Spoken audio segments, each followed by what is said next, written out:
नमस्कार किसान भाइयों, आप सभी का स्वागत है फार्मिंग ज्ञान चैनल में।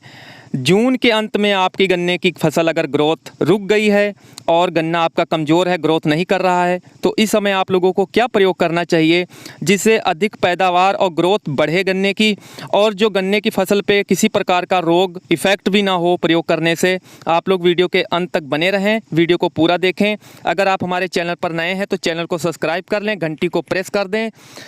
किसान भाइयों, जैसे कि मैंने इस साल प्रयोग किया था बायो एनपीके के बारे में आप लोगों को बताने वाला हूं, जो कि मैंने अपनी फसल में 30% तक रासायनिक खादों का प्रयोग भी कम किया था और इसका रिजल्ट जो है बहुत बेहतरीन मिला है। रिजल्ट मिलने के बाद ही मैंने इसका वीडियो आप लोगों के लिए बनाया है। इस समय किसान भाइयों, जैसे कि बारिश स्टार्ट हो चुकी है, बारिश के मौसम में किसान भाइयों जून के अंत में अगर ज़्यादा हम रासायनिक खादों का प्रयोग करते हैं तो गन्ने की फसल में पोका बोइंग और भी काफ़ी रोग, टॉप बोरर की समस्या आ जाती है। यानी कि जब यूरिया किसान भाई ज़्यादा प्रयोग कर देते हैं तो गन्ने की फसल में हमारी जो है काफ़ी बीमारियां लेके आती है, तो ज़्यादा प्रयोग नहीं करना चाहिए। बरसात के मौसम में किसान भाइयों गन्ने की फसल में विशेष ध्यान रखें। मैंने प्रयोग किया था बेसल का बायो एनपीके, उसी के बारे में बताने वाला हूँ। बायो का जो आप लोगों को मैं बता दूँ, एनपीके है ये 3 बैक्टीरिया का मिश्रण है, एक नाइट्रोजन, एक फास्फोरस और एक पोटास कुदरती तरीके से देता है। इस उत्पाद के प्रयोग से आप रासायनिक उत्पादों के प्रयोग से धीरे धीरे कमी भी ला सकते हैं। जैसा किसान भाइयों, जैव उर्वरक प्रयोग करने से इस समय गन्ने की फसल में बहुत ज़्यादा लाभ मिलेगा। बेसल का बायो एनपीके फर्टिलाइजर जो प्रयोग विधि है मैं आप लोगों को बता दूं, जैसे कि बीज उपचार करना है तो 2.5 मिलीलीटर जैव उर्वरक का 2 से 3 लीटर पानी में घोल बनाएं। इस घोल को 5 से 60 किलोग्राम बीज के ढेर पर धीरे धीरे डालकर हाथों से मिलाएं, जिससे बीजों पर जैव उर्वरक की समान परत चढ़ जाए। उपचारित बीज को हवा में सुखाने के बाद तुरंत बुआई कर देना चाहिए। जड़ उपचार के लिए किसान भाइयों यह विधि रुपाई वाली फसलों के लिए उपयुक्त है, जैसे इस समय धान की रुपाई शुरू हो चुकी है।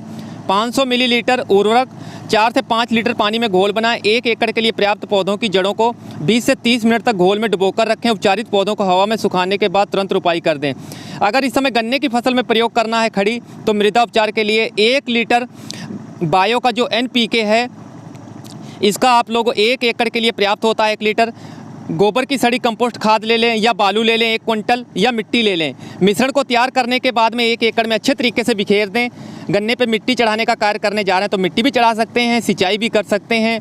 और किसान भाइयों, अब बात करते हैं पिंडोरा का, जो ये है बेसल का पिंडोरा, ये भी 1 लीटर पर्याप्त होती है मात्रा। बुआई के पहले मृदा उपचार के लिए 1 लीटर बेसल पिंडोरा, 100 किलोग्राम मिट्टी ले लें या कंपोस्ट या बालू या देसी सड़ी गोबर की खाद मिक्स कर लें, शाम के समय फैला दें। दूसरा तरीका है इसका प्रयोग करने का बेहतर बुआई के बाद, जैसे खड़ी फसल में गन्ने में आप करना चाहते हैं तो 1 लीटर बेसल पिंडोरा ले लें, 100 किलोग्राम मिट्टी, कंपोस्ट, बालू, देसी खाद सड़ी हुई कोई एक ले लें।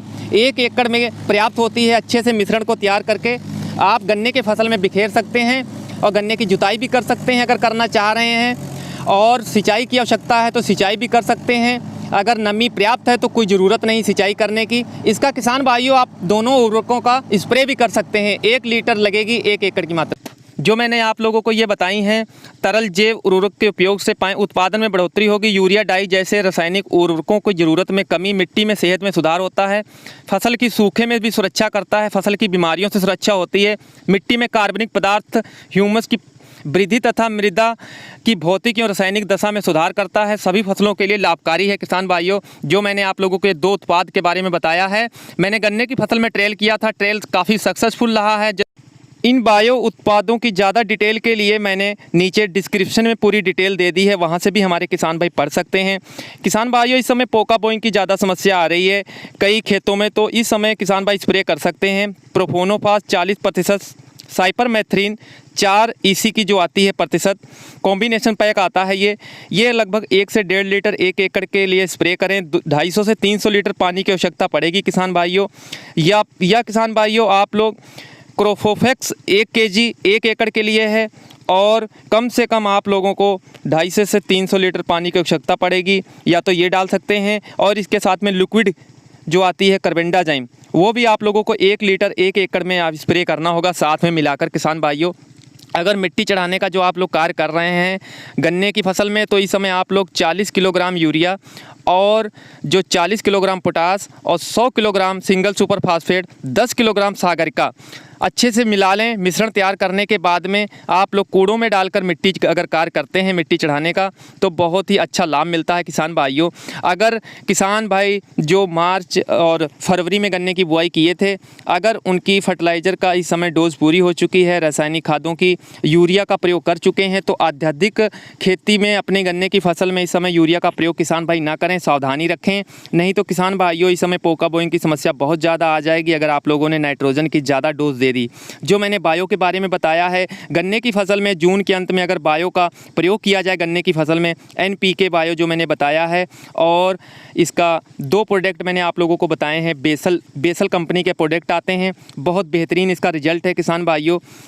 अगली जानकारी के साथ हम इसी चैनल पर मिलेंगे, और भी जानकारी आप लोगों को खेती संबंधित इसी चैनल पर मिलती रहेगी। जानकारी अच्छी लगी हो तो लाइक कीजिएगा, शेयर कीजिएगा किसान हित में, चैनल को सब्सक्राइब कीजिएगा। धन्यवाद।